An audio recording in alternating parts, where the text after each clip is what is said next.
দেখা যায় তাল গাছ। ওই দেখা যায় তাল গাছ, ওই আমাদের গাঁ। ওইখানেতে বাস করে কানা বগির ছা।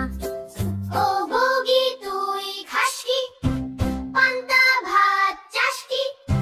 পান্তা আমি খাই না, পুঁটি মাছ পাই না, একটা যদি পাই অমনি ধরে গা ফুসফুস খাই।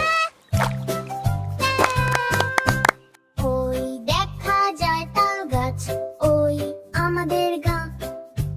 ওইখানেতে বাস করে কানা বগির ছা। ও বগি তুই খাস কি? পান্তা ভাত চাস কি? পান্তা আমি খাই না, পুঁটি মাছ পাই না, একটা যদি পাই অমনি ধরে গা ফুসফুস খাই। ছোট্ট বন্ধুরা, যদি আমাকে ভালো লাগে ভিডিওটাকে লাইক করে এখনই চ্যানেলটিকে সাবস্ক্রাইব করুন।